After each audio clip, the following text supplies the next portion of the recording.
是先帝呕心沥血打下来的。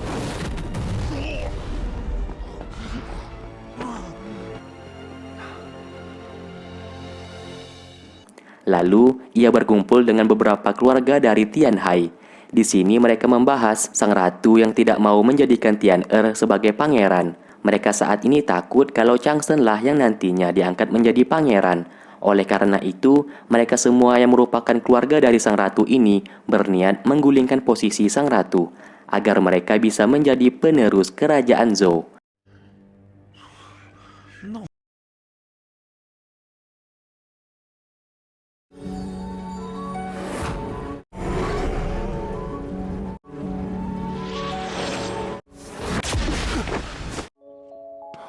我也不知道自己心里是怎么想的，会感觉心很乱。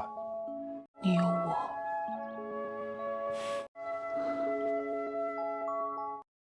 Di saat itu ayah Tian-er menemui Reki. Di sana ia telah gagal menjadikan anaknya sebagai pangeran di kerajaan Zhou karena sang ratu tidak mau mengangkatnya menjadi pangeran.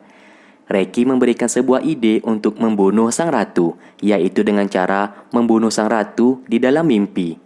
Reki menjelaskan kalau ada sebuah dupa yang terletak secara terpisah. Dan apabila dupa itu berhasil dihidupkan atau dinyalakan secara bersamaan, maka seseorang bisa memasuki mimpi sang ratu di saat sang ratu sedang tertidur. Dalam posisi itulah, seseorang yang telah masuk ke dalam mimpi sang ratu bisa membunuhnya. Namun untuk memasuki mimpi sang ratu, dupa tersebut harus diberikan darah keturunan oleh sang ratu. Ayah Tian-er pun mengerti rencana tersebut, dan misi mereka saat ini mendapatkan darah Changsen untuk menyalakan dupa tersebut. Namun Changsen di saat ini dijaga ketat oleh ketua akademi. Maka dari itu, Reki akan menghadapi ketua akademi agar bisa mengambil sedikit darah dari Changsen. Apabila mereka berhasil membunuh sang ratu di dalam mimpi, maka ayah Tian-er ini akan menggantikan posisi sang ratu di kerajaan Zhou. Di lain sisi, sang ratu sedang mengendalikan formasi bintang di langit. Namun, formasi bintang itu seperti hidup, dan saat ini formasi bintang tidak mau menuruti perintah sang ratu. Faktanya, sang ratu telah banyak memberikan tumbal manusia untuk makanan formasi bintang. Namun, formasi bintang tetap tak bisa dikendalikan. Satu-satunya cara untuk mengendalikan formasi bintang tersebut dengan cara mengorbankan Changsen sebagai tumbalnya. Hal tersebut membuatnya seperti depresi dan bingung. Sesaat ia seperti bermimpi bertemu dengan Changsen. Di sana, Changsen menyarankan untuk tidak terobsesi kepada formasi bintang tersebut, karena semakin sang ratu ingin mengendalikan formasi bintang itu, ratu sendirilah yang nantinya bisa menjadi gila. 我更喜欢那个在百草园里守护星辰。长生。 Sesaat ia tersadar kembali, dan Changsen yang di saat itu sedang bermeditasi juga ikut tersadar, namun tiba-tiba ia pingsan di tempat. Aliran Qi milik Changsen saat ini sangatlah buruk. Ketua akademi pun langsung mengobatinya. Namun tiba-tiba beberapa pasukan dari kelompok Fuse datang menyerang. Untung saja ketua akademi berhasil mengalahkan Reki, yang membuat para prajurit dari kelompok Fuse langsung menghilang. Dan Bailu juga ikut menghilang diculik oleh Reki.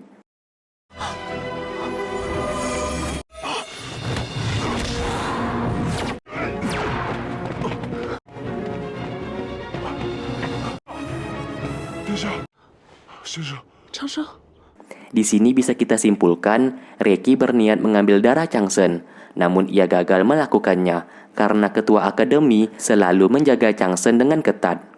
Singkatnya, Changsen telah sadar kembali dan ia pun mengetahui kalau Bailu telah diculik oleh kelompok Fuse. Lalu mereka mendapatkan sebuah surat yang ternyata dari Reki. Reki mau Changsen sendirilah yang harus menemuinya kalau mau Bailu selamat. Singkat cerita, ia pergi seorang diri menyelamatkan Bailu. Namun di sana, Tian-er dan pasukannya datang mengepung mereka. Changsen lalu menggunakan kekuatannya untuk berteleportasi dari sana.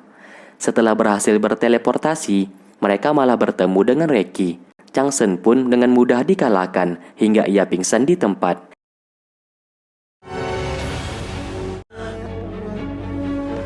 Di saat Reki hendak membunuh mereka, Paman Jin yang merupakan paman Bailu ini datang membantu. Mereka berdua pun bertarung, namun Paman Jin dengan mudah dikalahkan. Bailu yang menyaksikan langsung pamannya dibunuh oleh Reki sesaat menjadi terdiam.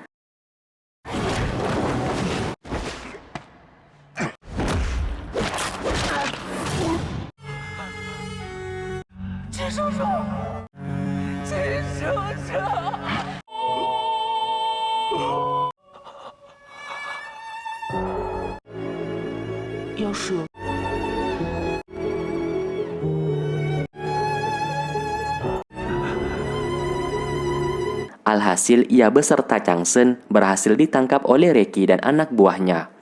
Lalu Tian-Er langsung mengambil darah Changsen dan memberikan kepada Reki. Terlihat ia membuat sebuah racikan menggunakan darah Changsen. Lalu Bim Salah Bim jadilah sebuah barang yang sampai saat ini belum dijelaskan nama barang tersebut. Namun yang pastinya barang itu digunakan untuk menghidupkan kedua dupa secara bersamaan agar mereka bisa memasuki mimpi sang ratu. Dan mereka hanya memiliki waktu 24 jam.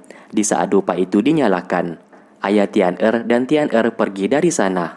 Sesaat Changsen mengatakan kalau ia tahu, kalau saja ayah Tian-Er dan Tian-Er tidak keluar dari mimpi sang ratu dalam waktu 24 jam, bisa dipastikan mereka berdua akan tewas. Namun, Reki di sini tidak memberitahukan konsekuensinya kepada mereka. Changsen juga tahu kalau Reki sengaja melakukan itu untuk mengadu domba keluarga Tianhai agar menjadi goyah. Dengan begitu, Reki dengan mudah masuk untuk membunuh sang ratu apabila ayah Tian-Er dan Tian-Er gagal melakukan misi tersebut. Reki salut dengan kecerdasan Changsen yang mengetahui niat jahatnya. Sesaat Reki mengeluarkan Bailu yang sedang disandera oleh anak buahnya. Setelah itu Reki langsung pergi dari sana. Bailu menceritakan kalau Paman Jin telah dibunuh oleh Reki. Hal tersebut membuat Bailu sangat bersedih. Singkatnya, Yurong, Sun Yuan, dan Tang berhasil menemukan lokasi Changsen dan Bailu disekap. Sedangkan ayah Tian-Er ini beserta seluruh keluarga Tianhai sudah bersiap membunuh sang ratu.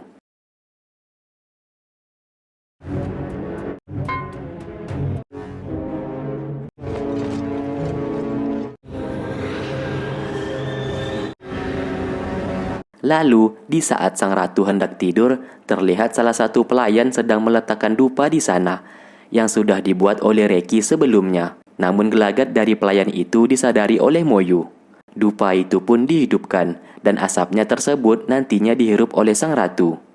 Kembali ke mereka, akhirnya mereka berhasil menyelamatkan Changsen dan Bailu. Changsen pun mengatakan kalau sang ratu saat ini dalam bahaya. Terlihat asap itu mulai dihirup oleh sang ratu, dan tiba-tiba adegan berpindah yang dimana sang ratu sedang menaiki mimbarnya. Lalu tak lama kemudian, ayah Tian-Er datang ke sana. Di sini bisa kita simpulkan adegan ini merupakan mimpi dari sang ratu, dan ayah Tian-Er berhasil memasuki mimpi sang ratu. Terlihat seluruh pengikut dari sang ratu menuruti perintah dari ayah Tian-Er. Terlihat sang ratu tidak dapat mengeluarkan kekuatannya. Sang ratu pun menyadari kalau semuanya ini adalah sebuah mimpi, mimpinya sendiri. Di lain sisi, Moyu menyadari ada yang tidak beres dengan salah satu pelayan tersebut. Ia pun dengan cepat kembali menemui sang ratu. Namun pintu kamar sang ratu sudah tersegel oleh asap dari dupa tersebut, yang membuat semua prajurit kerajaan tidak bisa masuk. Di dalam mimpi sang ratu, ia bertarung melawan mereka semua yang hendak membunuhnya. Ia bertarung tanpa kekuatan. Di dunia nyata, orang-orang yang berhasil dikalahkan oleh sang ratu menjadi tumbang atau bisa dikatakan tewas. Changsen yang cerdas lalu membuat dupanya sendiri agar bisa memasuki mimpi sang ratu. Di sini Tian-Er berlagak bodoh. Ia pun tidak memasuki mimpi sang ratu supaya misi ayahnya saat ini tidak ketahuan oleh Moyu. Sang ratu kewalahan melawan mereka semua, dan ia pun pasrah di saat ia hendak dibunuh. Namun tiba-tiba sebuah api menyerang mereka semua. Ternyata itu adalah Changsen dan Yurong. Changsen pun menyerang mereka semua dengan kekuatannya dan berhasil mengalahkan orang-orang yang telah memasuki mimpi dari sang ratu. Terlihat orang-orang yang berhasil dikalahkan oleh Changsen seketika langsung tewas di tempat. Namun salah satu dari pengikut ayah Tian-Er ini lalu terbangun dari tidurnya. Ia pun memberikan serbuk berwarna merah yang membuat ayah Tian-Er ini mendapatkan kekuatan. pertarungan sengit pun terjadi di antara mereka.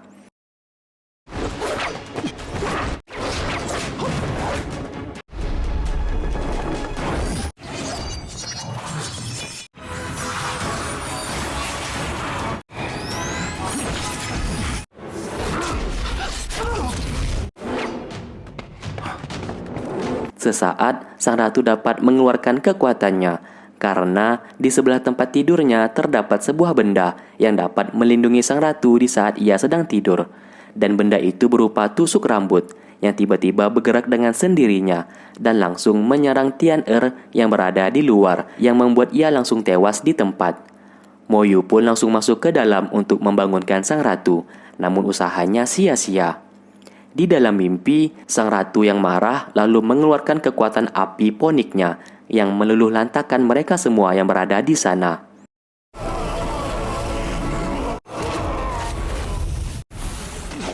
Ayah Tian-er pun menjadi terluka hanya dengan satu kali serangan. Ayah Tian-er mengatakan ia melakukan semuanya ini karena ia sangat tak suka kepada sang ratu yang selalu saja mengucilkan keluarganya sendiri dan tidak mau memilih Tian-er sebagai pangeran dan malah lebih memilih Changsen menjadi pangeran. Ratu menjawab kalau posisi pangeran hanya ia yang menentukannya. Alhasil sang ratu yang kesal langsung membunuhnya. Akhirnya sang ratu telah bangun. Mo Yu pun bisa bernafas lega melihat sang ratu akhirnya selamat.